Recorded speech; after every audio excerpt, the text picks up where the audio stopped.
Oh man.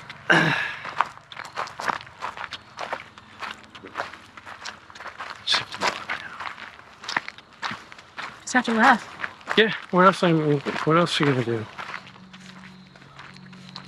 It's not just bus life, it's just life. Yes. No matter what anybody's doing right now, everybody's going through this. Start, stop, do it twice, or 3 times, or 4 times. Yeah. Not easy times for anybody. No, it's just really, really intense. We're living life on the road in a vintage bus. Hi, I'm Victor. And I'm Andrea. Our journey began in illness, searching for places we could heal. We don't know where we're going, but we're finding moments of joy along the way.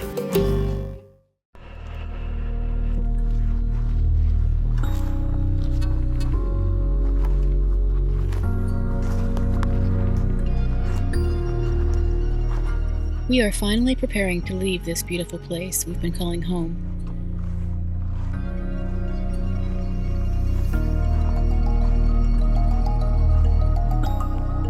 Mold was making us sick, and staying in humid Pennsylvania wasn't an option anymore.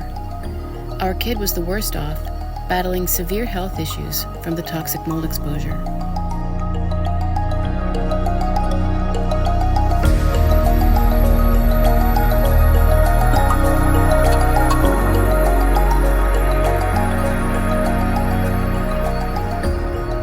A home on wheels was perfect for us, a way to escape, and we needed it yesterday.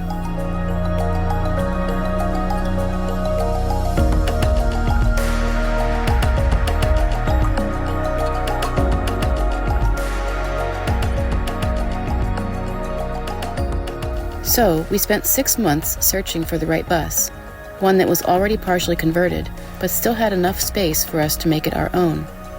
The list was long: plumbing, electrical, a kitchen, at least something to start with.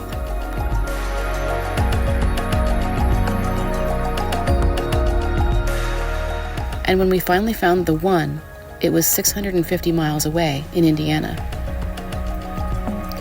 The catch?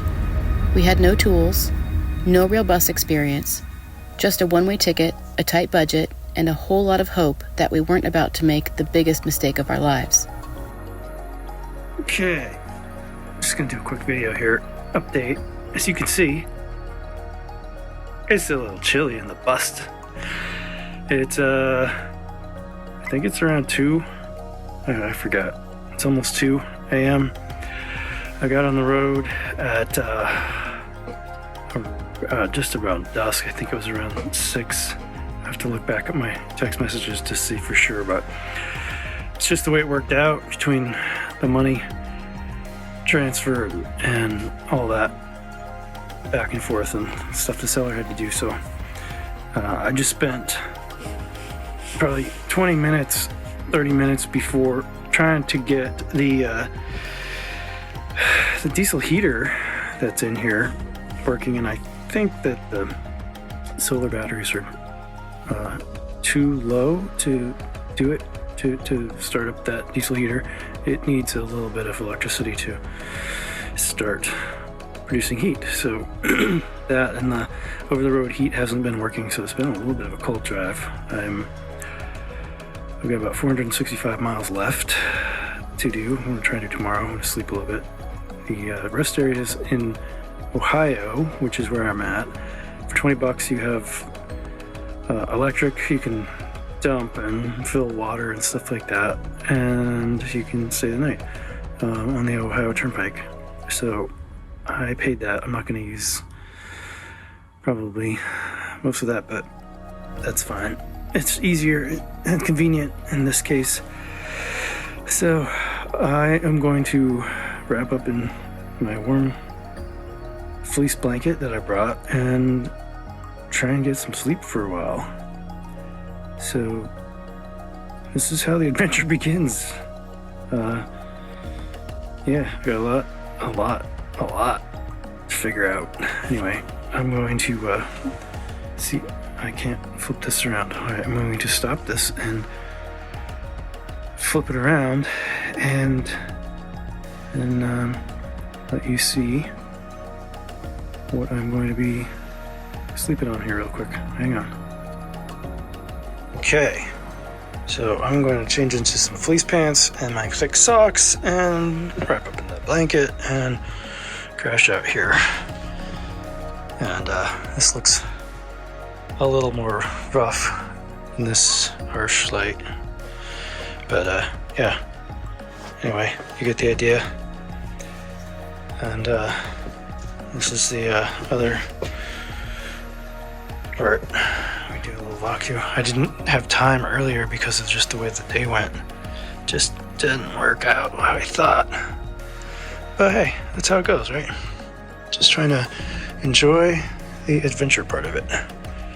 It's a gas stove, little sink, little apartment-sized fridge, more counter. Anyway, I'm gonna get rid of the crib. We don't need that. Thank God. Sorry, nothing against kids. It's just well past that. So anyway, that's a quick update.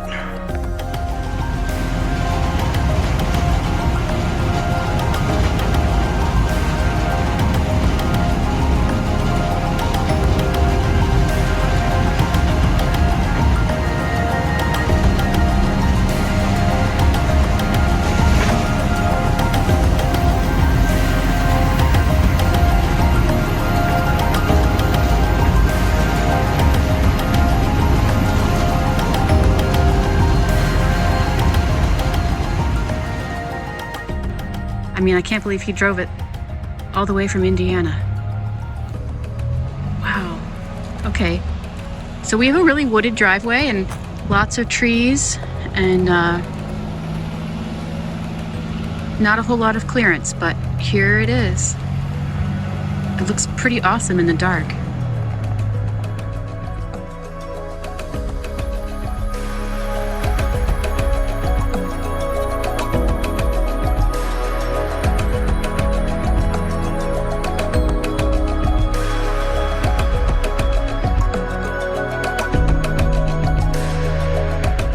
Was this our way out, or the beginning of even bigger challenges? Or both? If you can hear air, it's leaking. That sounds like a real pain to fix. Yeah, I have to air it up, use some wood to block it up because it's a very heavy vehicle. And if the air suspension gives out, it will go to this level. So if you can get underneath this safely when it's without air, then you can be under it when it's aired up. Otherwise, you need jack stands or, heavy duty wood blocking in order to safely get under the bus without risk of getting crushed, which nobody wants. Oh, that would change our plans a little bit. I think so. Yeah, I'm not up for that. Not only did we discover problems on the outside of our bus, but we started finding issues with the interior. This meant tearing out and redoing a lot of what we thought was already finished. Starting to do some more demo here, and I found something that seems a little sketchy to me. See what you think. All right, this is what was in the bus. This is a switch. It's wired in. It goes up here. It goes to that light, and that light, it's hanging down there. I took it off the hook already. All right. These are 12 volt wires. This is the supply side, which is, decent sized wire. But then it's just spliced in. Let's just find out. Are they just wrapped with tape? That's it. Look at that. That's a really strong connection, isn't it? Man, oh man. It's just asking for trouble. Because of all the issues we found with the wiring, we decided to redo most of it, which meant added time and money we weren't expecting to spend. It's so hot. You move and you sweat. So I'm moving a little slow, but I wanted to show you a couple of things that I'm working on trying to get shower pan installed, positioned, and I'm using the space here that was existing. That's the wall between the kitchen, and so it's a good size, fits this 32-inch square shower pan. The problem is it's square to the sidewall, and then it's not square here. This is like over a half an inch gap. And so I don't want to deal with that. And now if you look up here, the bus has, this is a 2-inch by 2-inch steel tube framing that's welded. That's part of the structure of the bus. And the roof, as it comes out, it's way off. I don't understand why it was made like this. This wall was put in deliberately out of square. Like, why not just follow this and screw directly into it? You got screws going in with a bracket. Just get longer screws that are wood to metal and screw right into this piece of metal that's right here.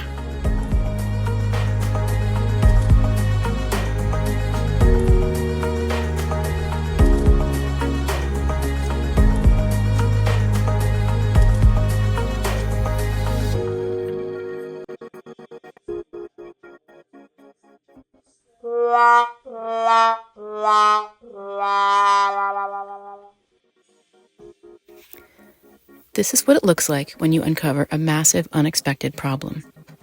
Victor just discovered that the bus ceiling wasn't insulated the way we thought. We assumed it was finished when we bought the bus. After all, it was one of the things we paid for. Now, he's trying to figure out how to avoid redoing almost half of it. With every new issue we uncovered, one thought loomed over us. Every delay meant more time trapped in the environment that was making us sick.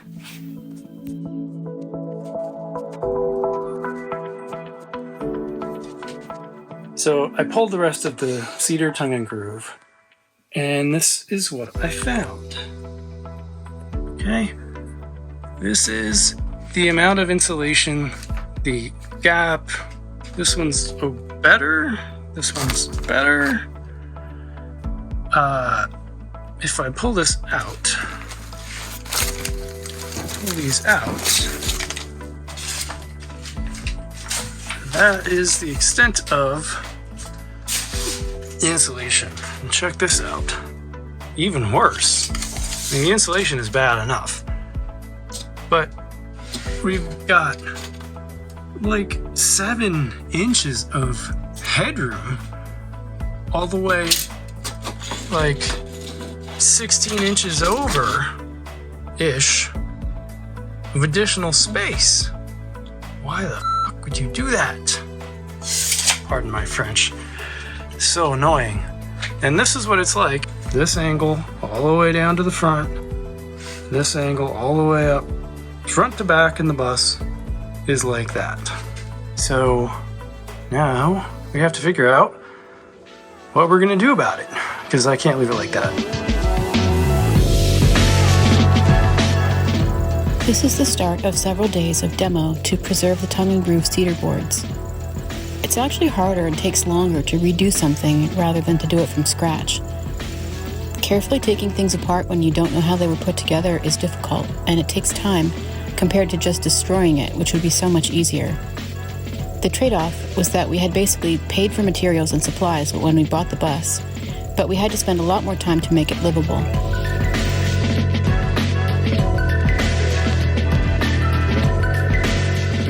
We had to get that ceiling done before anything else. Save money, spend more time. The ideal scenario would be to save money and time. At least we got half of that. While Victor was meticulously taking apart the ceiling, our teenager was asking when we were going to leave. Summer goes by fast. It's easy to see the weeks just slipping by. Okay, I'm back with another update. This is getting disgusting. This spot back here, turn this around carefully. is just wasted space. You can see it in there. Wasted. That's the fiberglass cap at the back. And it just angles down. I don't know why it was built like this. So you could see there, that's just a lot of wasted space. I pull the tape measure out here. Let's see if I can do this. There's 4 or 5 inches, which in a bus makes a difference. And then, not to mention, there's nice in this back bit. All that nice droppings. Smells lovely. Yeah, I am being sarcastic. Nobody's alive home, but you can see that there's actually stain in there, which is just disgusting. So I'm pulling it all out, and then I'm going to pull all this out in the angle and do it a different way.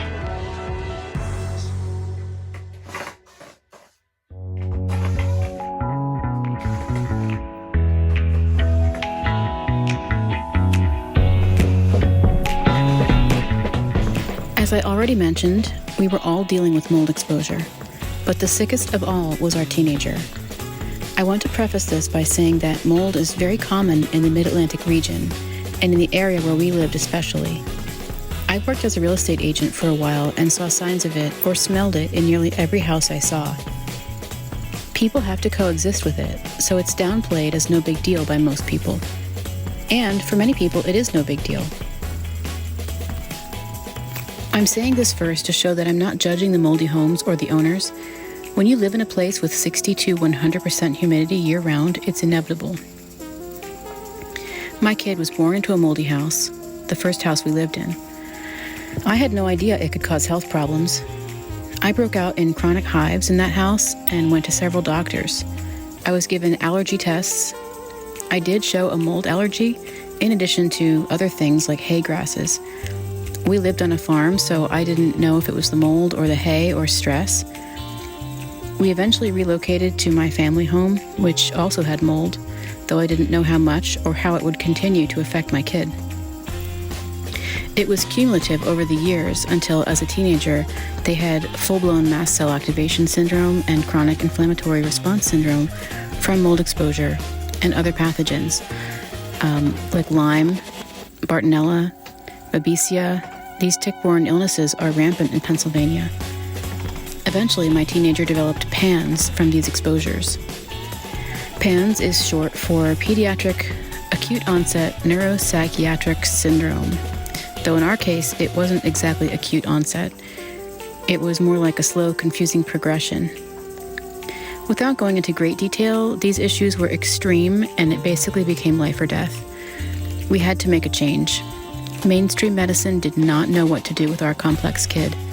We needed something drastically different. First, we needed to get out of the humidity. This life or death situation was the biggest pressure. Not everyone will understand this, but if you've had a severely ill kid that you care for 24/7, and you've crept into their room just to check if they're breathing, you know what I mean.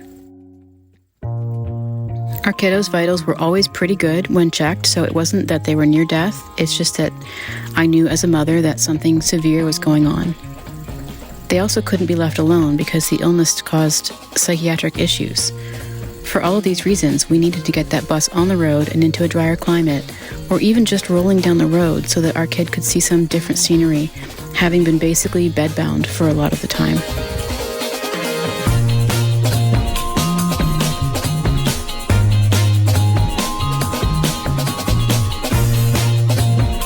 So, illness was the driving force behind what we were doing, but we also had a few other pressures. The summer goes by quickly, and we knew cold weather meant snow and ice. It was ideal to hit the road before the holidays. We also had a concert to get to, which in retrospect seems a little crazy. In 2023, Tool, one of my favorite bands, was touring, and I'd successfully turned my teenager and Victor into Tool fans as well. I'm an OG fan. I first saw them in 1993 at Lollapalooza. Anyway, they were touring and had concert dates all throughout the fall. They were playing in Allentown in November, which was the logical location for us, but we planned to be traveling by then. So the question was, where should we see them? It was fun to think about, and the possibility of my kid going to their first concert was exciting. We thought it made sense to drive directly to Colorado to see them in Loveland, since I was familiar with that area, having lived there during graduate school. That show sold out immediately. Where else could we go?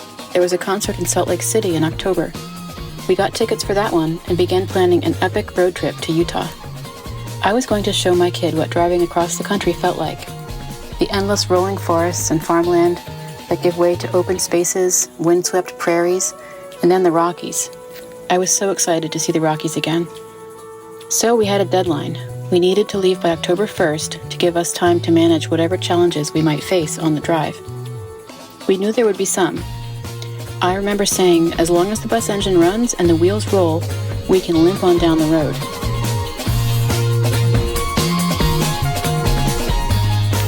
You may notice that Victor is working on the bus by himself.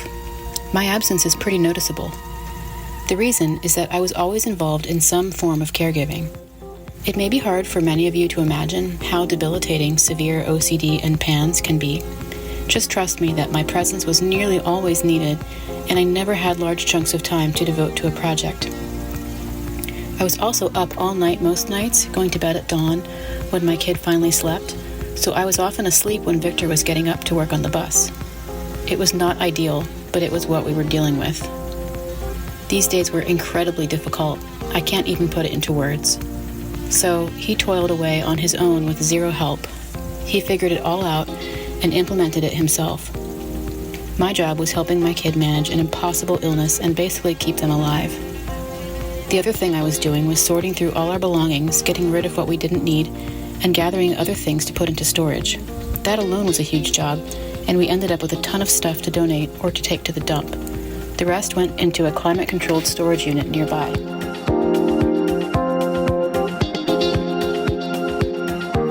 Try to imagine this. Your teenager, from ages 15 to 18, has been mostly bedbound and absolutely homebound due to OCD, chronic fatigue, and bouts of more intense psychiatric episodes. We could barely make it to a grocery store or doctor's appointment. All of that happened during the pandemic as well, so my kid's life had come to a screeching halt for those years. Ours did too. I desperately wanted to show them that there was life outside the house they had grown up in and experienced so much illness in. As a mom, my heart was aching and bursting at the same time with grief and the possibility of change and exciting places to explore. I was going to prove to my kid that life was worth living. We were ready to live again. Gotta say, there's nothing quite like the feeling of having to undo what you just finished doing. Now, let me show you. I have this board, it's in, I had trim on it, I reused a piece, it's ugly, but I was gonna fill the holes and paint it. Now that I'm redoing the corner of the ceiling, this isn't gonna work. I need a board stretcher. I'm gonna stretch that out and make a corner like this. I'll show you. The black is going to be the new line, so we're just gaining all that space. And that means that I've got to take out this board and the fridge, and so that I can get into these screws and these screws and those boards.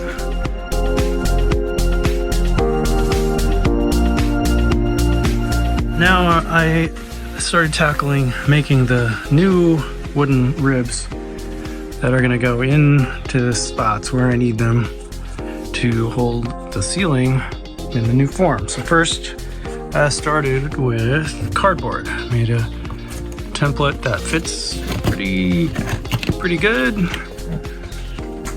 pretty close enough-ish. Yeah, so then I put that one onto plywood. The ceiling tongue groove should fit right in that spot and right there, and then that'll make a sconce somehow in here for wires and LED lighting to go in behind. And then I reused some wood that I have put a screw through it, glued it. So now I estimate I need to make about 33 more of them. So I'm gonna get busy.